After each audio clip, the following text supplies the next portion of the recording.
देखिए, ये अब कुछ डिफिनेशंस टर्म है जो कि काफी यूज आता है, आपको 11th-12th में तो यूज होगा ही एग्जामिनेशन में। उसके अलावा कंपटीशन, जितने भी कंपटीशन है वो सब में ये सब टर्म बहुत फ्रिक्वेंटली पूछे जाते हैं। आइसोटॉप्स, आइसोबार्स, आइसोटोन्स, ये क्या करते हैं, आपको एग्जांपल दे देंगे और आपसे पूछेंगे ये क्या है, आइसोटोन्स है कि आइसोबार्स है कि आइसोडाइफर्स है कि आइसोस्टर्स है। ठीक, इस तरह के क्वेश्चन बहुत आते हैं, तो इसमें आपको डिफ्रेंशिएट कर लेंगे तो काफी अच्छा रहेगा आपके लिए और आपके आने वाले फ्यूचर के लिए भी। ठीक, तो सबसे पहला है आइसोटॉप्स। आइसोटॉप्स में क्या होता है कि एटम्स और molecules having same atomic number but different atomic mass. मतलब एटॉमिक नंबर तो सेम हो लेकिन मास उसका क्या हो, डिफरेंस हो। आप उसके एग्जांपल में देख सकते हैं, ये देखिए उसका एग्जांपल है। सबसे पहला एग्जांपल जो है, इस एग्जांपल में आप क्या देख रहे होंगे, इसका जो एटॉमिक नंबर है वो सब क्या है, सेम है, लेकिन इसके मास क्या है, 12, 13, 14। तो यानी कार्बन के आइसोटॉप्स पाए जाते हैं इस धरती पे। यानी कार्बन का एटॉमिक नंबर तो सेम रह रहा है लेकिन उसके मास अलग अलग हैं और इसके यूज भी अलग हैं। ये कार्बन 12 जो है आपका, जो बहुत कॉमनली यूज होता है, आपके ग्लूकोज हैं, कार्बोहाइड्रेट हैं, उस सब में यूज होता है। बट कार्बन 14 का आप नाम सुने होंगे, जो कि कार्बन डेटिंग में काम आता है। किसी भी पुराने चीजों का कितने साल से है, कितना पुराना है, इसका पता लगाने में यूज होता है। तो उसके जो आइसोटॉप्स हैं वो धरती पे एग्जिस्ट करता है, इसलिए हम लोग इसको स्टडी भी करते हैं। तो इसी को क्या बोलते हैं, आइसोटॉप्स बोलते हैं। इसका एटॉमिक नंबर तो सेम हो बट मास नंबर अलग हो। तो आप चाहे तो इसको शॉर्ट में लिख सकते हैं कि atomic number same but atomic mass different. ठीक, या फिर आपको डिफिनेशन लिखना हो तो ऐसे लिख सकते हैं, the atom which having the same atomic number but different atomic mass is called as isotopes। Example जो दो तीन आपको लिखे गए हैं वो काफी इंपॉर्टेंट हैं। एक तो कार्बन का हो गया, एक हाइड्रोजन का, एक ऑक्सीजन का, फिर उसके बाद हीलियम का। इसके अलावा बहुत सारे, नाइट्रोजन का भी है। नाइट्रोजन का जैसे कि N14 पढ़ते हैं तो N15 भी आपका एग्जिस्ट करता है। ठीक, तो यानी कि आइसोटॉप्स का जो 5 एग्जाम्पल है उसको आप लोग दिमाग में रखें, आइसोटॉप्स के डिफिनेशन को दिमाग में रखें, और दिमाग में इतना रखना है कि सेम एटॉमिक नंबर है, अगर मास अलग है तो क्या हो गया, आइसोटॉप्स हो गया। और क्या करेगा, आपको जहाँ ये दोनों दे देगा, मान लीजिए ये दोनों देगा, पूछेगा क्या है, आइसोटॉप्स है कि आइसोबार्स है कि आइसोस्टर्स है, आइसो इलेक्ट्रॉनिक्स है, वो पूछा जा सकता है। ठीक, तो आप इसको ध्यान में रखेंगे। अब जो नेक्स्ट है हमारा आइसोबार्स है। देखिए बार मतलब थोड़ा वजन होता है, अगर आप लोग इसको याद करना चाहें तो याद भी कर सकते हैं कि यहाँ बार में वजन होता है। तो इसमें क्या होता है, आइसोबार्स में इसके जो मास है, एटॉमिक मास है, वो सेम होता है, जस्ट उल्टा, आइसोटॉप्स के जस्ट उल्टा। इसके मास सेम होते हैं बट एटॉमिक नंबर क्या होते हैं, डिफरेंट होते हैं। अलग अलग एटम हो सकते हैं। तो एटॉमिक नंबर डिफरेंट तो तभी होगा ना जब डिफरेंट एलिमेंट्स के एटम्स हों। ठीक, तो दो डिफरेंट एटम्स हैं, उसके एटॉमिक नंबर डिफरेंट है बट उसका मास नंबर क्या है, सेम है। ठीक, तो इसको हम लोग क्या बोलते हैं, आइसोबार्स। और बार्स से ध्यान रख सकते हैं कि जहां पे मास सेम होगा उसको क्या बोलेंगे, आइसोबार्स बोलेंगे। आप 2-3 एग्जांपल है जिससे इसका एटॉमिक नंबर कितना होता है, पोटासियम का तो 19 होता है और कैल्शियम का एटॉमिक नंबर कितना होता है, 20। बट जब हम इसके मास पे जाते हैं तो दोनों का मास क्या होता है, 40 और 40 होता है। तो यहाँ पे देखिए एटॉमिक नंबर क्या हो गया, चेंज हो गया, बट एटॉमिक मास क्या है, सेम है। तो वैसे स्पीसीज को क्या बोलते हैं हम लोग, आइसोबार्स। तो those atoms which having different atomic mass but same atomic number, those species are called as isobars। ठीक, तो आइसोबार्स का एक और एग्जांपल है, जैसे हाइड्रोजन का एटॉमिक नंबर कितना होता है, 1 होता है, हीलियम का 2 होता है, बट इसके देखिए मास सेम है। तो अभी हमने बताया कि हीलियम 3 मास वाले भी पाए जाते हैं, हीलियम 4 वाले भी मास पाए जाते हैं।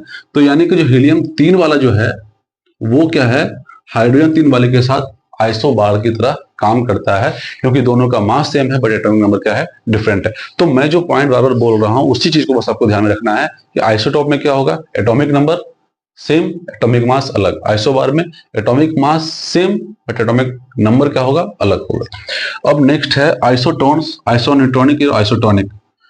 देखिए इसका 3 नाम है और इसके जो सबसे बीच का नाम है इसको आप बहुत परिचित होंगे इससे और आसानी से पकड़ भी सकते हैं, आइसोन्यूट्रॉनिक।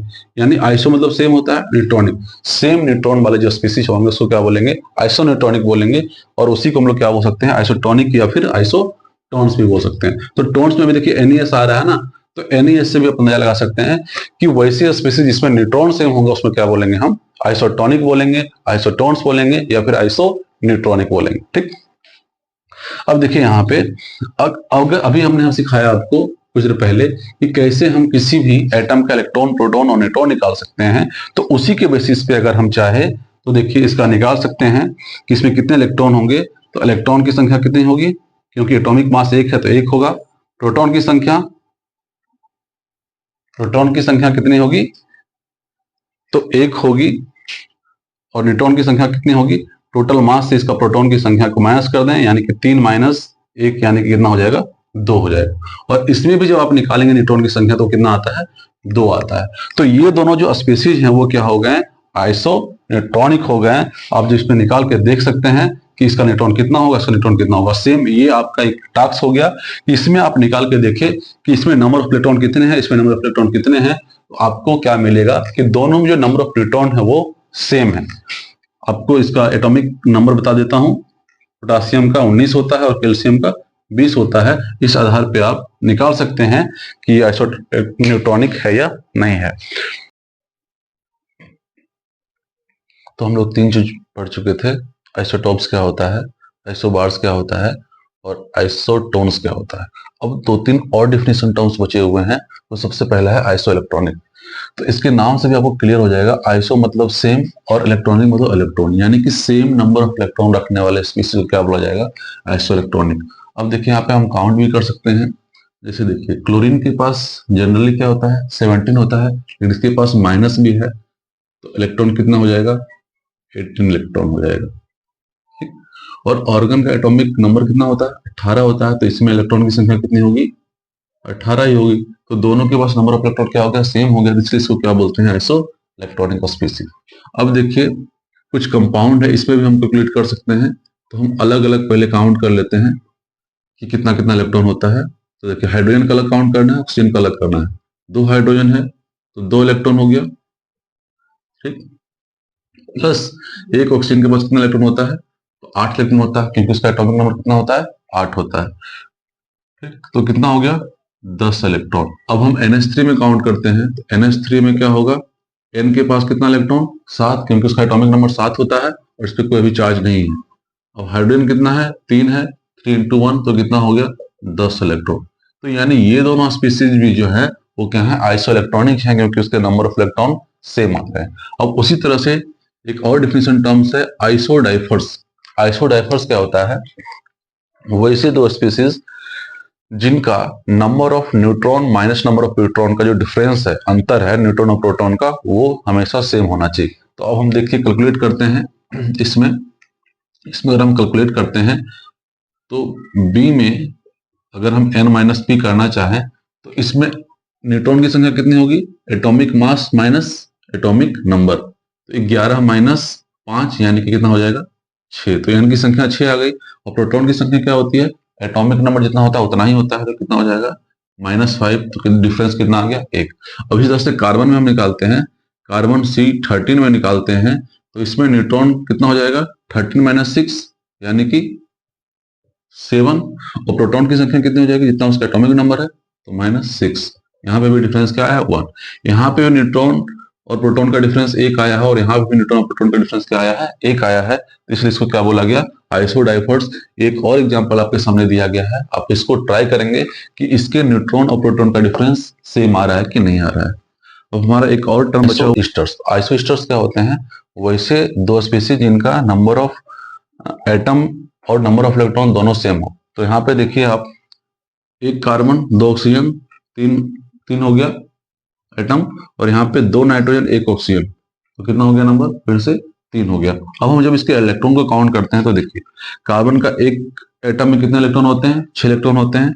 ऑक्सीजन का एक एटम में 8 इलेक्ट्रॉन होता है, लेकिन यहाँ पे 2 ऑक्सीजन है तो 2 से मल्टीप्लाई कर दे तो कितना आया, टोटल 22 आया। इसी तरह से N2O में करते हैं तो N2O के N के एक एटम में 7 इलेक्ट्रॉन, लेकिन यहाँ पे 2 एटम है तो कितना हो जाएगा, 7 into 2। और ऑक्सीजन में कितना होता है, 8 इलेक्ट्रॉन होता है, तो कुल मिलाकर कितना हो गया, 22 इलेक्ट्रॉन हो गया। तो यहाँ पे देखिए नंबर ऑफ एटम भी सेम है और नंबर ऑफ इलेक्ट्रॉन भी सेम है, तो ऐसे स्पीशीज को क्या बोलेंगे, आइसोईस्टर्स बोलेंगे। तो आई थिंक अब आपका जो डिफिनेशन टर्म है वो क्लियर हो गया होगा कि आइसोटोन्स क्या होते हैं, आइसोटॉप्स क्या होते हैं, आइसोबार्स क्या होते हैं, आइसोडाइफर्स क्या होते हैं, आइसोईस्टर्स क्या होते हैं, आइसो इलेक्ट्रॉनिक क्या होते हैं। नंबर ऑफ इलेक्ट्रॉन काउंट करने की जहां तक बात है, वो हम पिछले एक अलग से वीडियो बना के हम बताए हुए हैं कि कैसे नंबर ऑफ इलेक्ट्रॉन काउंट करना है। तो किसी भी एटम का इलेक्ट्रॉन, प्रोटॉन और न्यूट्रॉन काउंट करने के लिए क्या करते हैं हम, न्यूट्रल स्पीसीज अगर हो तो उसके नंबर ऑफ न्यूट्रॉन और नंबर ऑफ प्रोटॉन बराबर होते हैं, और वो किसके बराबर होगा, एटॉमिक नंबर के बराबर होगा। और नंबर ऑफ न्यूट्रॉन क्या होगा, atomic mass minus number of proton, जितना आएगा वही आपका नंबर ऑफ न्यूट्रॉन होगा। तो ये हमने अलग से वीडियो बनाया है, आप उसको जाके देख सकते हैं, और आप इसको देख लें, जहां आपको दिक्कत हो आप कमेंट कर सकते हैं। Thank you.